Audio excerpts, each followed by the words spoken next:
The realization hit me as I traced my travel dates on the calendar. My birthday would be spent in Japan, far from home. No familiar faces, no favorite cake, just me and a country I'd only dreamed of. The thought was strange, a mix of loneliness and excitement. Usually birthdays meant family, laughter, and tradition. This year it would be a blank page. I wondered, would I feel forgotten, or would I find a new way to celebrate? The sadness faded, replaced by curiosity. What would a birthday in Japan feel like? I decided to embrace the unknown. Instead of mourning what I'd miss, I'd welcome what was waiting across the ocean. This trip became more than a vacation. It was a quest to find joy in solitude, to connect with a new world. My birthday wasn't being lost, it was being transformed. It would become a milestone in my travel story.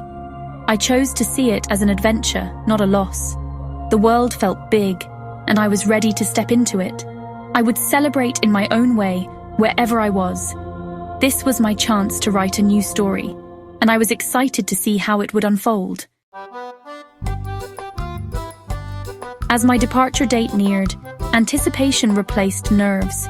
I wasn't just packing clothes, I was packing hopes. I pictured myself wandering temples, tasting new foods, and letting the day unfold. My birthday would be a gift to myself, a day of discovery.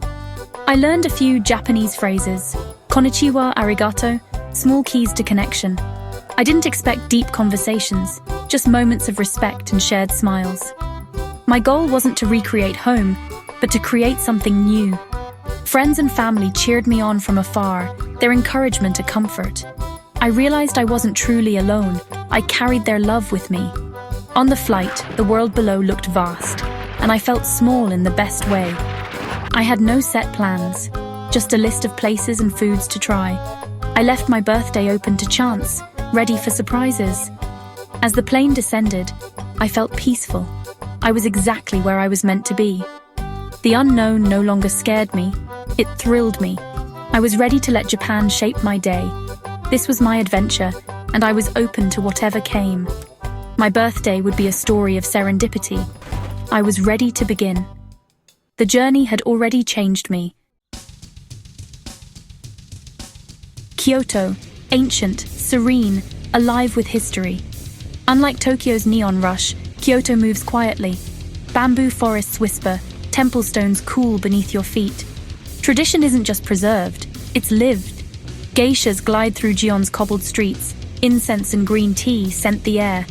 Modern life hums alongside centuries-old rituals. I chose Kyoto for its peace and beauty, a place for reflection. Staying in a ryokan, I slept on tatami mats, wore a yukata, and soaked in the onsen. The innkeeper, Mrs. Tanaka, welcomed me with tea and a bow. Every street offered discovery handmade paper, hidden gardens, steaming noodle shops. Kyoto isn't conquered, it's befriended. Its secrets reveal themselves slowly.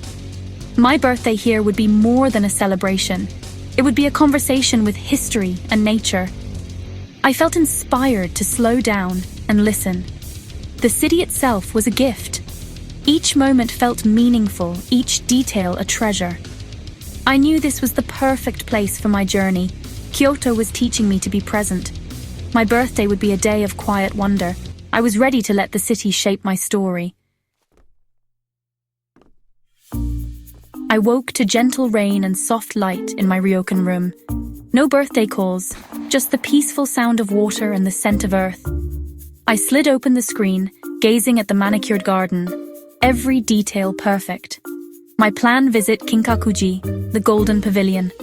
The temple shimmered in the morning sun, gold reflected in still water. I walked the pond's path, found a quiet spot, and simply sat. Surrounded by beauty, I reflected on my life. Each year a layer of gold. Some years bright, others worn, but together they made me whole. Gratitude washed over me. This was a birthday gift no one could wrap. The quiet, the rain, the golden temple, all part of my story now. I found celebration not in noise, but in connection, with beauty, history, and myself. The day had just begun, but already felt perfect. I was discovering a new kind of joy. My birthday was unfolding in unexpected, beautiful ways. I felt at peace. The adventure was just beginning. For lunch, I wandered Gion's narrow historic streets, letting my senses guide me. The scent of grilling fish led me to a tiny family-run restaurant. Only a few seats at the counter, run by an elderly couple. I ordered udon in simple Japanese. The chef's wife smiled and bowed. Watching the chef work was like witnessing art, every movement precise. The bowl arrived. Thick noodles, rich broth, tempura shrimp, soft egg, fresh onions. Each bite was comfort and connection, a taste of Kyoto's heart. As I finished, the chef's wife brought green tea, mimed blowing out candles, and asked, "O Tanjobi omedetou?" I nodded, smiling. Yes, it was my birthday. Their faces lit up. They bowed deeply. In that small restaurant, I felt truly celebrated. Strangers had made me feel at home. It was a moment of pure, unexpected joy. My birthday was being marked in the most genuine way. I left with a full heart and a new memory. Sometimes the simplest moments are the most meaningful. I was grateful for everyone. As night fell, I gathered my courage and entered a bustling izakaya. Alone, I found a seat at the bar, ordered sake and yakitori, and soaked in the lively scene. At first, I felt like an outsider, but soon a student named Kaito struck up a conversation. When he learned it was my birthday, he shared the news with his friends. Suddenly, the whole bar raised their glasses to me. "Happy birthday!" They bought me a drink, then broke into a joyful Japanese folk song. I didn't know the words, but I understood the feeling. Welcome, friendship, celebration. Surrounded by strangers, I felt completely at home. The warmth and laughter filled the room. My birthday had become a shared event, a bridge between cultures.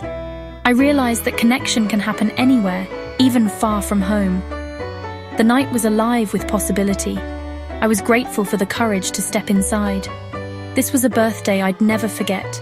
The kindness of strangers had turned it into something magical. I left the izakaya with a smile, my heart full. Sometimes the best celebrations are the ones you never plan. I was no longer alone. I was part of something bigger. After the izakaya, I walked to the moon-crossing bridge in Arashiyama.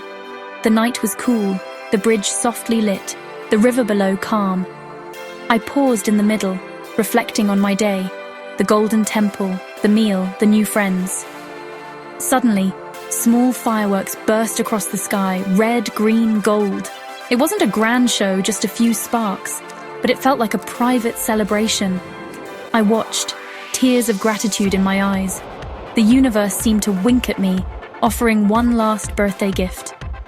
I stood on the bridge feeling peace and wonder. This birthday, so different from any before, was perfect in its own way. The kindness, the beauty, the surprises, all had come together. I realized that joy can be found anywhere, if you're open to it. The fireworks faded, but the memory stayed bright. I felt deeply grateful for this journey. The night ended quietly, but my heart was full. This was a birthday I would remember forever. Sometimes the smallest surprises are the most magical. Before leaving Kyoto, I visited Ryoanji's Zen rock garden. 15 stones, but only 14 visible at once. A lesson in perspective. I sat in quiet contemplation, processing my birthday abroad. I realized I'd gained more than I'd missed. Joy and love had come from unexpected places. A kind innkeeper, new friends in a pub. Letting go of expectations opened me to new experiences. The best moments were unplanned, born from presence and openness. I learned I was more resilient than I thought. Traveling alone on a day that could feel lonely, I found connection and confidence. Home, I realized, is a feeling you carry with you. Celebration isn't about parties, it's about gratitude. This journey changed me. I left Kyoto with a new sense of self. The world felt bigger, and so did I. Every experience had become part of my story. I was ready for whatever came next. Leaving Japan, I felt transformed. My birthday abroad had changed how I saw life. The most meaningful moments were the ones I hadn't planned. Quiet conversations, acts of kindness, solitary beauty, these were my souvenirs. I encourage you, Embrace new experiences, even alone. Growth happens outside your comfort zone. The world is full of wonder, waiting for you. You'll learn about the world and yourself. Cherish every memory, every taste, every sound. These moments become your story. Every journey is a chance for discovery. So pack your bag, buy the ticket, step out the door, make every day an adventure. The open road is the greatest gift. Happy travels.